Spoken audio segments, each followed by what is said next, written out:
하나님의 말씀은 야고보서 3장 13절에서 18절 말씀입니다. 너희 중에 지혜와 총명이 있는 자가 누구뇨? 그는 선행으로 말미암아 지혜의 온유함으로 그 행함을 보일지니라. 그러나 너희 마음속에 독한 시기와 다툼이 있으면 자랑하지 말라. 진리를 거스려 거짓하지 말라. 이러한 지혜는 위로부터 내려온 것이 아니요 세상적이요 정욕적이요 마귀적이니 시기와 다툼이 있는 곳에는 요란과 모든 악한 일이 있음이니라. 오직 위로부터 난 지혜는 첫째 성결하고 다음에 화평하고 관용하고 양순하며 긍휼과 선한 열매가 가득하고 편벽과 거짓이 없나니 화평케 하는 자들은 화평으로 심어 의의 열매를 거두느니라. 아멘. 할렐루야. 예. 서로에게 평강의 복을 기원하는 마음으로 샬롬 인사하시겠습니다. 샬롬, 샬롬. 예. 저는 여러분들의 기도와 사랑 덕분에 잘 휴가를 마치고 어제 복귀했습니다. 여러분들 잘 지내셨죠? 예.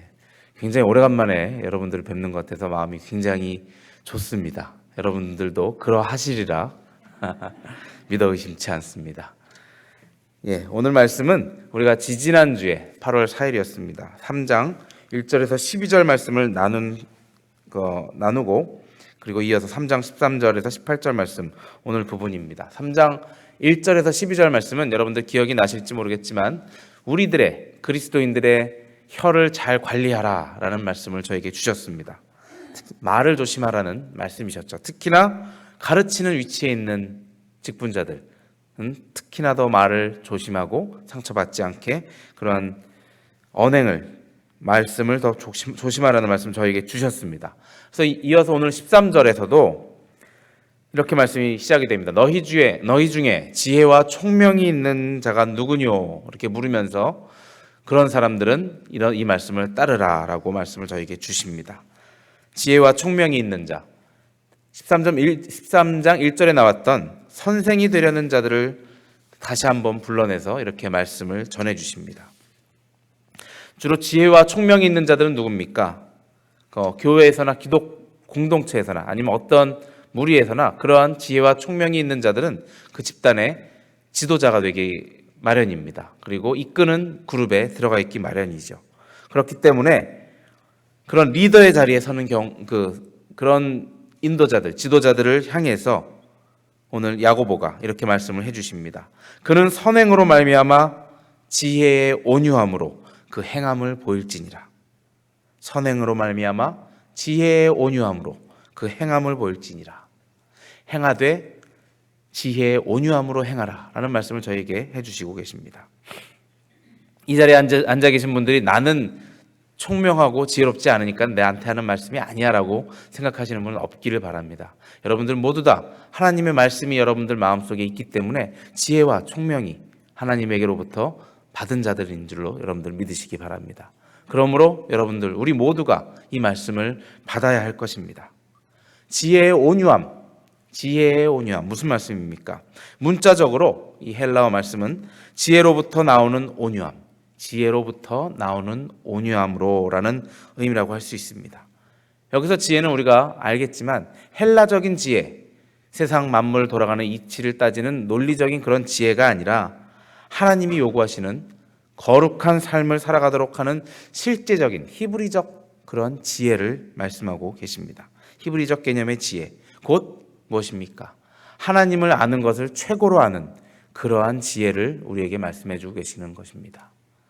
하나님을 아는 그 지혜를 쫓아서 나오는 그러한 온유함을 가지고 우리가 선행을 행하라, 사람들을 대하라, 그러는 말씀이십니다.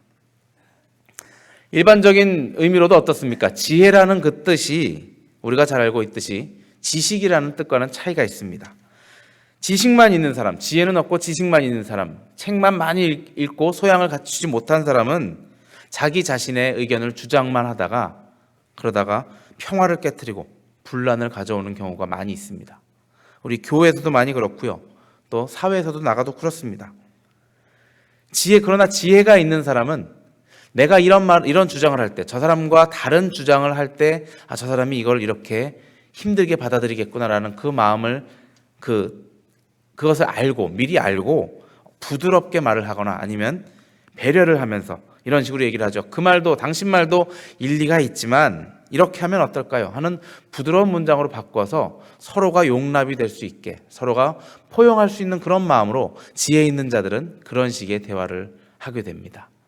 그것이 지식만 가진 사람보다 더 나은 하나님께서 주신 총명을 갖고 있기 때문에 온유함을 그렇기 때문에 가질 수 있다라는 것이죠.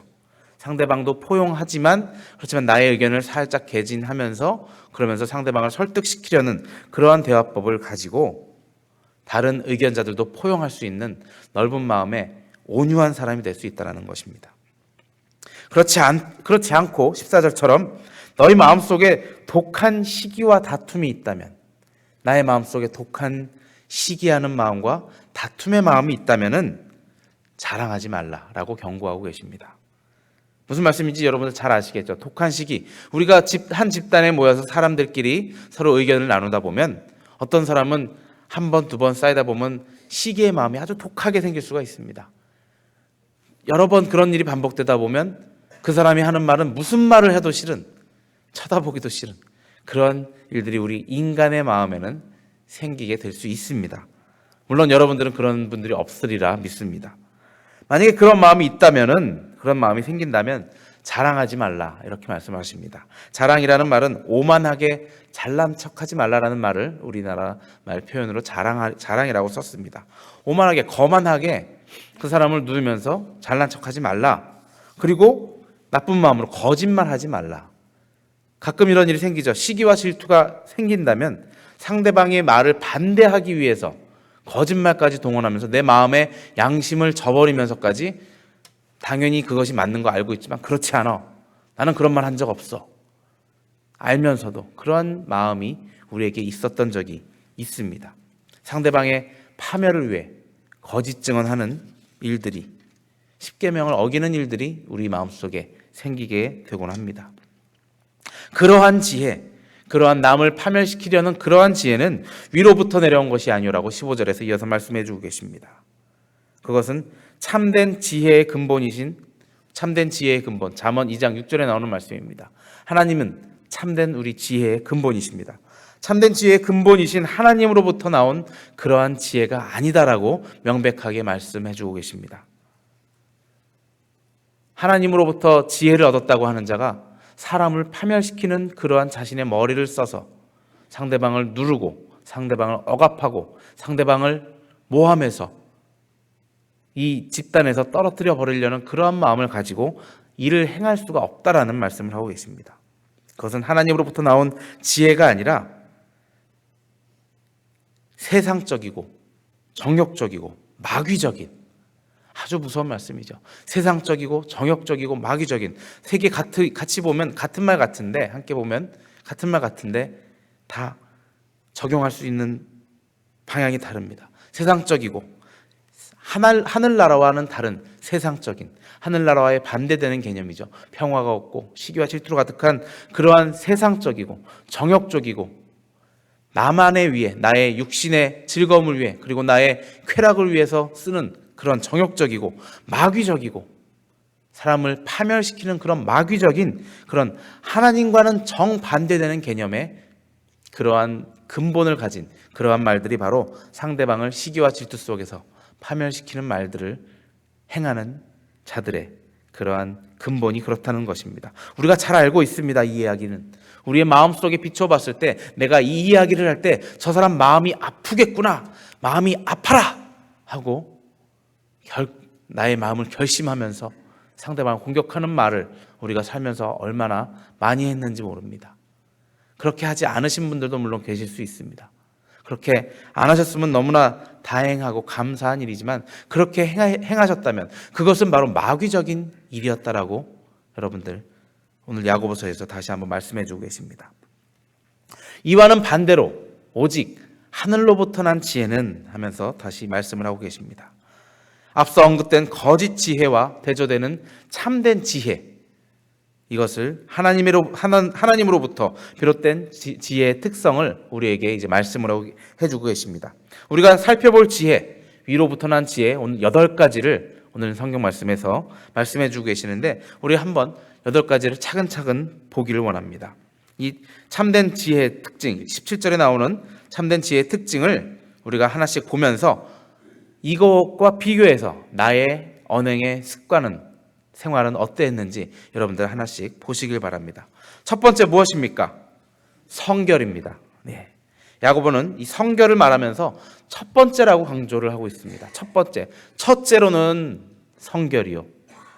우리가 이 중요한 이야기를 할 때 가장 먼저, 가장 마음속에서, 그리고 가장 중요한 것을 첫 번째로 이야기를 합니다. 순서상 첫 번째, 그 이상의 의미를 가지고 있는 것입니다. 중요하면서도 첫 번째로 성결이라는 것입니다. 성결은 지혜에 있어서 가장 중요한 것입니다. 성결은 모든 악으로부터 깨끗해서 더럽혀지지 않는 그 마음, 경건한 것을 말하고 있습니다. 하나님께서 주신 지혜는 외적인 이런 행위뿐 아니라 내적인 동기까지도, 우리가 쉽게 말해서 순수하다고 하죠. 순수한 그 마음을 가진 성결한 하나님의 마음을 닮은, 하나님이 성결하신 것처럼 우리도 성결하라고 하신 그 말씀처럼 성결을 추구하게 되는 것입니다. 성결한 생각과 그 행위가 우리가 어떤 상황에 있든지 나와야 하는 것이고, 그 안에서 하나님이 역사하시는 것을 우리가 볼 수 있도록 해야 하는 것입니다. 우리 기억하시기 바랍니다. 첫 번째는 바로 무엇입니까? 성결입니다. 기억하시기 바랍니다. 하나님으로부터, 위로부터 난 지혜는 성결합니다. 두 번째는 무엇입니까? 화평입니다. 화평, 평화.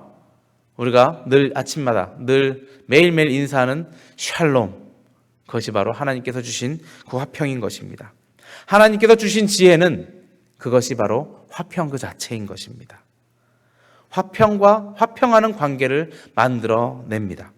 세상의 지혜가 자신의 자랑을 위해서, 자신의 잘남을 이야기하기 위해서 그렇게 다툼과 분쟁과 혼란을 낳는 경우가 많지만, 하나님께서 주신 지혜는 내가 정답을 말하려고 하지만 그러면서도 늘 상대방을 먼저 배려하면서 생각하게 되게 만드는 그러한 것은 바로 하나님으로부터 온 지혜, 화평의 지혜인 것입니다.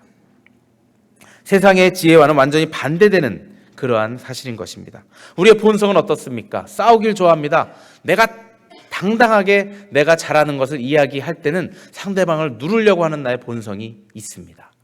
내가 너보다 잘났어. 내가 너보다 가방끈도 길어. 내가 너보다 가진 것도 많어. 근데 네가 감히 이런 얘기를 해 하면서 내가 가진 모든 지식을 총동원해서 상대방을 공격하고자 하는 그러한 본성을 누르는 하나님으로부터 온 지혜, 그것은 바로 화평의 지혜인 것입니다.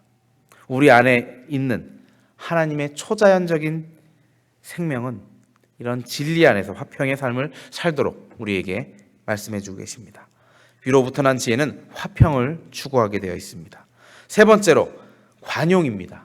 관용, 참아주는 것이죠. 더 높은 가치를 위해서, 더 나은 이 집단의 발전을 위해서 나의 조그만 의견을 살짝 포기해주는 그러한 관용의 자세를 하나님께서는 원하고 계십니다. 내 자신의 권리를 내세우기보다는 다른 사람을 너그럽게 받아주는 그러한 관용의 자세, 이것이 바로 하늘로부터 온 지혜의 모습인 것입니다. 사람들은 특히나 요즘은 더 그렇습니다. 내 사소한 권리가 침해당했다고 생각하면 굉장히 불같이 화를 내고 그 권리를 차지하려고 열을 냅니다. 자그마한 식당에 가서도 손님은 왕이다라는 생각을 가지고 나에게 조그만 불리한 일만 생겨도 주인장을 불러내서 막 다그치는 그러한 모습을 우리는 볼 수 있습니다.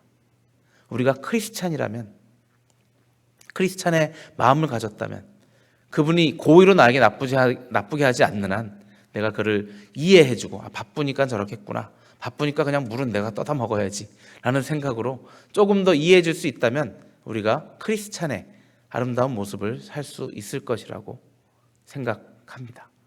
제가 아는 어떤 한 큰 교회의 목사님의 간증을 들었습니다.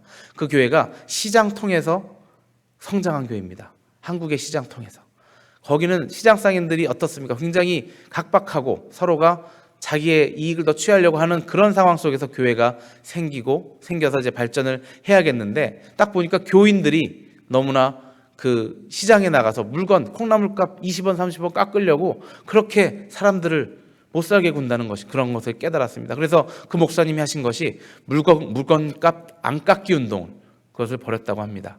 그러면서 후하게 쳐주면서, 깎을 때는 다른 우리가 사치하는 데서 깎으면 되지, 안 쓰면 되지, 그러한 하루 100원 200원 갖고 목숨을 거는 그런 상인들한테 안 깎는다는 것이 그들에게 얼마나 큰 도움이 되는 것인지 그 목사님은 깨닫고 교인들에게 그러한 운동을 펼쳤다고 합니다. 그러면서 나는 이 옆에 있는 교회에 다닙니다라고 이야기를 했더니 교회가 지금은 3,000명, 5,000명 그런 큰 교회가 되었다고 합니다. 그리고 그 모든 시장 상인들이 그 교회를 사랑하고 교회에서 무슨 행사를 할 때마다 큰 도움을 주고 서로 돕는 그런 관계가 되었다고 합니다. 여러분들도 삶을 살아가시면서 내가 교인인 것을 저 사람이 안다면 감히 그렇게 심하게 행동할 수 없을 것입니다. 예수님께서 사람들에게 선을 베푸셨듯이 여러분들도 나가서 만나는 사람마다 내가 크리스찬임을 밝히시고 그리고 선한 행동으로 관용을 베푸시면서 그들을 포용해 주시기 바랍니다. 네 번째로 나오는 하늘의 지혜는 양순입니다. 양순. 이 단어는 성경에서 이곳에서만 사용되었다고 합니다. 잘 설득할 수 있는 순종적인 자세를 뜻하는 것입니다. 다른 사람의 말을 듣고 따르는 겸손한 태도라고 우리가 말할 수 있습니다. 이것은 어리숙하게 그냥 남이 하는 말을 잘 듣고 그러는 그런 사람의 모습이 아니라 귀가 얇아서 사람들이 말하는 것을 그냥 쉽게 듣는 그런 사람들을 말하는 것이 아니라 가르침을 잘 받는, 상대방이 나보다 나이가 어리건 나이가 많건 나보다 배운 것이 없건 그 사람에게 배울 것이 있으면은 겸손하게 나가서 배우는 그러한 마음 자세, 그러한 모습을 이야기하는 것입니다. 나의 생각이나 고집을 버리고 그 사람으로부터 나왔던 어떤 곳에서 나왔던 진리다 여겨질 때는 흔쾌히 받아들이는 지혜의 영이신 성령님께서 역사하실 때, 그러한 마음을 주실 때 우리는 그러한 순종, 양순의 모습을 가질 수 있는 것입니다. 다섯 번째는 긍휼입니다. 은혜가 자격 없는 자에게 복을 베푸는 것이라고 얘기할 수 있는데, 그것이 은혜라면 긍휼은 벌을 받아야 할 자에게 벌을 주지 않는 것, 벌을 내리지 않는 것, 그것이 바로 긍휼의 마음입니다.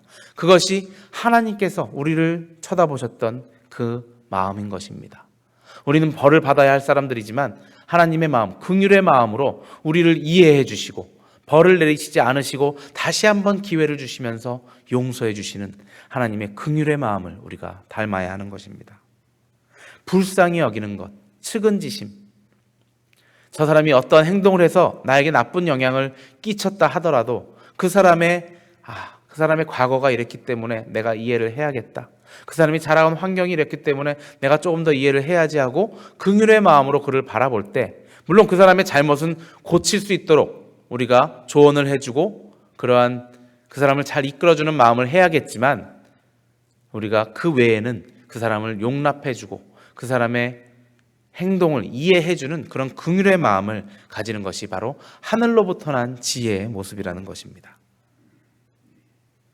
여섯 번째로 선한 열매라 하셨습니다. 하늘로부터 난 지혜는 선한 열매를 맺는다고 하셨습니다. 선한 열매는 이 앞에서 말한 긍휼과 이어지는 말씀입니다. 긍휼과 선한 열매를 하나의 특징으로 보는데, 사람을 불쌍히 여김으로 나오는 행동, 그러한 행함, 그렇게 해서 그렇게 이해할 수가 있습니다. 선한 열매는 선한 행동으로부터 나오게 되는 것입니다. 도움이 필요한 자를 직접 가서 돕는 그 마음, 그것이 바로 선한 행동인 것이겠죠. 말로만 하는 것이 아니라 행함, 실천을 통해서 믿음을 말로 하는 것입니다. 나의 믿음을 행함으로 표현을 하시는 것입니다. 위로부터 난 지혜는 이렇게 선한 열매를 맺는 것입니다. 선행으로 나타나는 것입니다. 일곱 번째로 편견이 없는 것을 말하고 계십니다. 편견이라는 것은 어떻습니까? 우리가 쉽게 얘기해서 흑인은 이렇다, 멕시칸들은 이렇다, 이러한 편견을 가지고 사람을 대할 때 우리가 무시하게 되고, 먼저 그 사람의 모습을 보지 않고 그 사람의 타입을 보고 저 사람은 이럴 것이야 먼저 생각을 하고 먼저 벽을 치고 먼저 그 사람의 인격을 깎아내리는 그러한 행동으로 사람을 대할 때 그것은 하나님께서 원하시는 그러한 행동이 아니라는 것입니다. 저 사람은 남자니까 이럴 것이야. 저 사람은 여자니까 이럴 것이야. 그러한 구분을 하나님께서는 원치 않으십니다. 저 사람도 하나님께서 사랑하시는 사람이고, 저 사람도 하나님께서 인정하신 죄인이지만 인정하신 죄인이고, 나 또한 죄인이지만 인정하신 죄인이라고 여길 때, 하나님께서 사랑하신 저 사람을, 하나님께서는 저 사람을 위해서 십자가에 돌아가셨는데 내가 어떻게 저 사람을 용서하지 못한단 말인가 하는 그러한 마음을 가지고 사람을 대할 때, 바로 그 지혜가 하늘로부터 온 지혜라는 오늘 야고보의 말씀인 것입니다. 차별이 죄라는 것을 야고보서는 우리가 배운 2장에서, 야고보서 2장에서 미리 말씀하셨습니다. 차별은 참된 지혜의 모습이 아닌 것입니다. 참된 지혜는 하나님과 사람을 향한 한결같은 마음을 가지는 것입니다. 사람을 향해서는 선입견 없이 공평하게 대하는 그러한 편견 없는 그 마음, 그것이 바로 하늘의 지혜인 것입니다. 마지막 8번째로 하늘로부터 난 지혜의 특징은 거짓이 없는 것입니다. 당연한 얘기겠죠. 이 거짓이 없다는 이 단어는, 이 헬라어 단어는 연극배우를 표현하는 그 단어에서 유래되었습니다.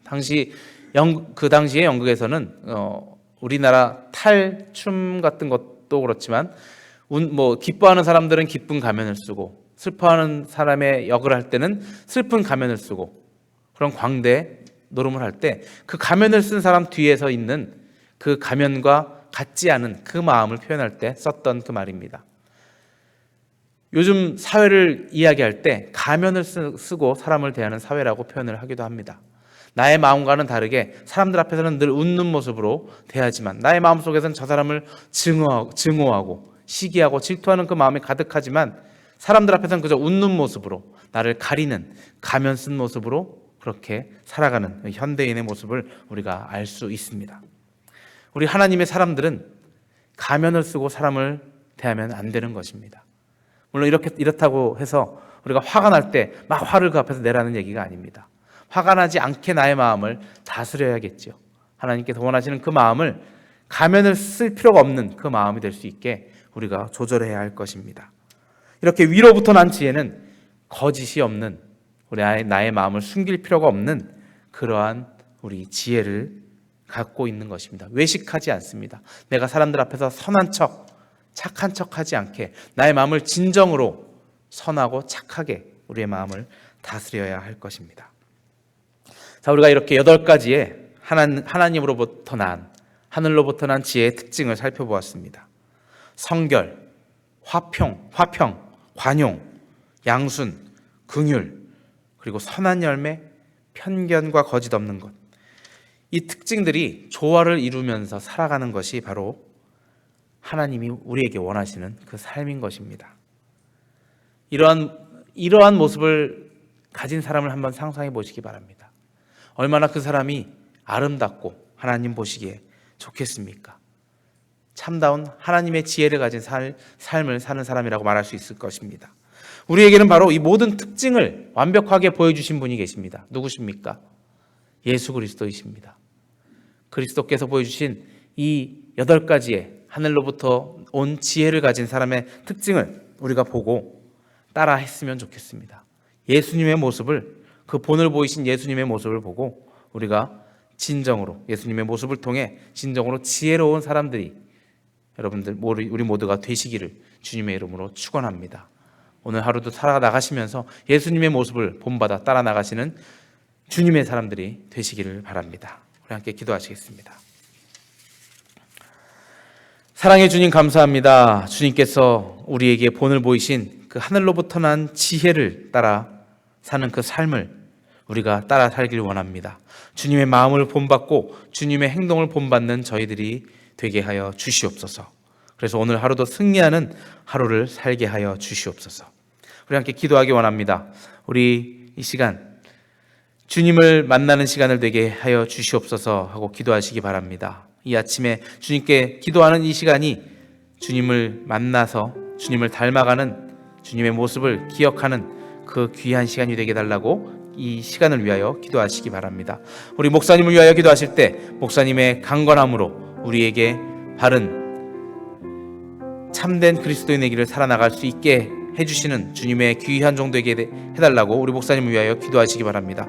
우리 교회를 위하여 기도할 때 우리 교회를 이끄시는 많은 장로님들과 또 사역위원들, 집사님들, 또 각 구역장님들 다 주님 그들을 축복하여 주셔서 우리 교회를 주님의 방향, 주님의 길로 이끌어 나가게 해달라고 주님 그들을 축복하여 주시옵소서 하고 기도하시기 바랍니다. 우리 자녀들을 위하여 기도하실 때 자녀들이 어떤 곳에 있든지 주님의 뜻에 따라 주님의 지혜를 얻는 우리 자녀들 되게 해달라고 기도하시기 바랍니다. 또 우리 아픈 자들을 위하여 기도하실 때 그들이 하루빨리 나음을 얻어서 주님께 감사하며 우리와 함께 예배하는 귀한 자들 되게 해달라고 함께 기도하시기 바랍니다. 한 목소리로 기도하시겠습니다.